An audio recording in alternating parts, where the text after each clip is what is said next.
¿Cómo estás, Rosa? Bienvenida. Gracias, Edith. Muy bien. En algún otro momento donde estuvimos conversando juntas, hablábamos de los dichos, de los refranes, toda esa cuestión popular, ¿no? Que a veces lo decimos tan asiduamente y no sabemos qué significa o de dónde vienen.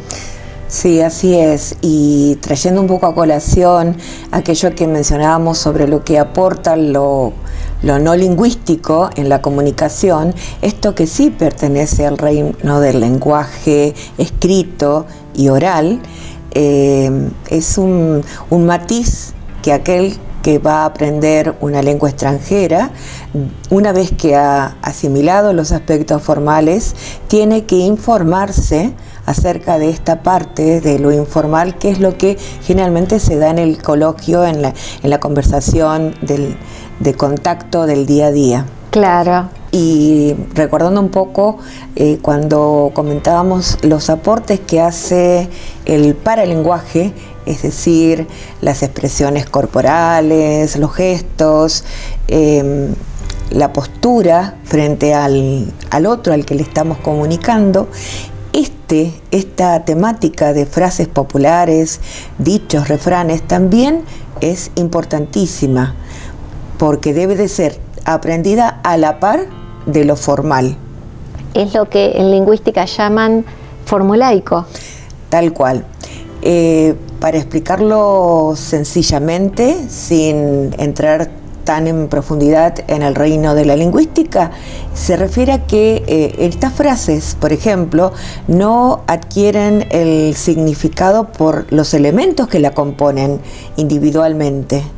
Es decir, no es literal siempre la apreciación que uno puede hacer, sino por la connotación que tiene a través del uso y costumbre. Claro, por ejemplo, cuando decimos al que madruga, Dios lo ayuda, se supone que el que se levantó más temprano va a poder hacer más cosas o llega a tiempo a todas sus ocupaciones. Tal cual, sí. Ahí estaríamos quizás dentro del reino de los refranes. Pero también hay frases que en inglés se las conoce como idioms, que nosotros le decimos frases hechas en español o expresiones idiomáticas, donde el significado es figurativo.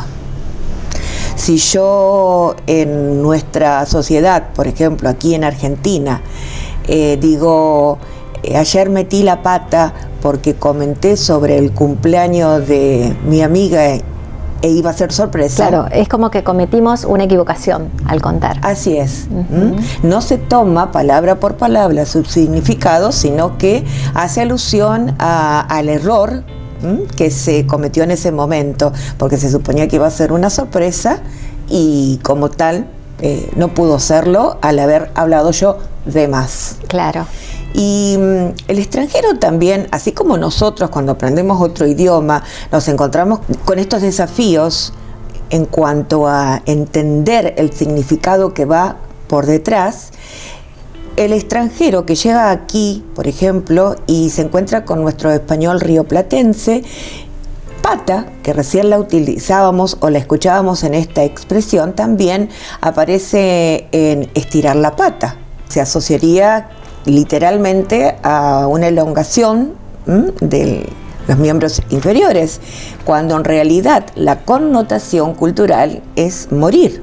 Claro. Y hace alusión de dónde, porque en algunos casos se puede rastrear el origen o la etimología de estas expresiones idiomáticas. Hace alusión a que justamente, por ejemplo, los pájaros estiran sus patitas y entran en un estado de rigidez, cosa que también sucede con los humanos, por supuesto. Claro. A veces se decía estirar la pierna, pero ¿qué sucede? Si yo digo estirar las piernas... Claro, nosotros hacemos referencia a que vamos a salir a caminar un poco, a hacer gimnasia, claro, a relajarnos. Otro motivo de confusión para aquel que está intentando entender aquellas expresiones que no aparecen en la intrusión formal al aprender el idioma, ¿verdad? Hay otra expresión popular que es dorar la píldora. Sí, así es. El significado es hacer que algo ingrato, quizás amargo, pero no literalmente, sino por el efecto que causa emocionalmente, se suavice, se minimice el impacto de quien, por ejemplo, recibe una determinada noticia. ¿De dónde viene esa expresión? Claro. Esa expresión se remonta por allá, por el siglo XVII, cuando antes de ofrecerle una medicina, una píldora al enfermo, se la endulzaba, se la recubría de dulce y luego se la llevaba al fuego a dorar, claro, para que no fuera tan amarga al ser ingerida. Fíjate vos qué curioso. Una especie de caramelo. Claro. Otra, por ejemplo, muy utilizada, o que el extranjero también puede sorprenderse al escuchar, es cuando decimos: esto no es ni chicha ni limonada.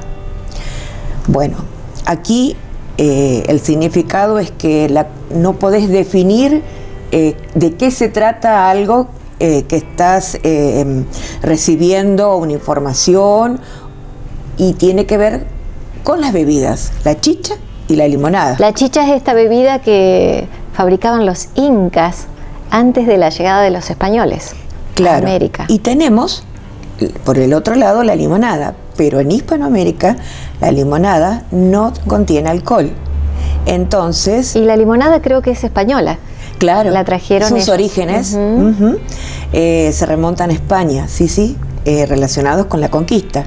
Pero entonces, al referirte a que no es ni chicha ni limonada, es que está entre medio de esas dos bebidas. Claro. Hay algo muy, muy gracioso en algunos refranes también, porque si vos decís: a caballo regalado no se le miran los dientes, ¿qué significa eso? Cuando recibís un presente, una atención, conformarse con lo que hay. Claro, no empezar a buscar los defectos o despreciarlo. Y tiene que ver, aunque no es tan cierta la fecha del origen de esa expresión, con la costumbre de que cuando se subastaban los caballos en las ferias, una de las cosas que se observaba era su dentadura, para tener referencias acerca de del estado lo óptimo que era y lo oportuna que era la decisión de comprarlo, ¿verdad? Se me ocurre en este momento uno que también tengo la contraparte en inglés: no hay mal que por bien no venga. El hecho, ¿a qué hace referencia? En que una situación, por ejemplo, que puede verse como turbia, nefasta, complicada, puede llegar a tener una parte de positiva o algo que nos reconforte al final. En inglés, por ejemplo, se dice every cloud has a silver lining. Lining es la versión en inglés para corteza y habla de aquello que está en el interior. Nuevamente, la referencia a lo que puede esconderse en el interior de algo que en su primera impresión no aparece como tan positivo. Claro.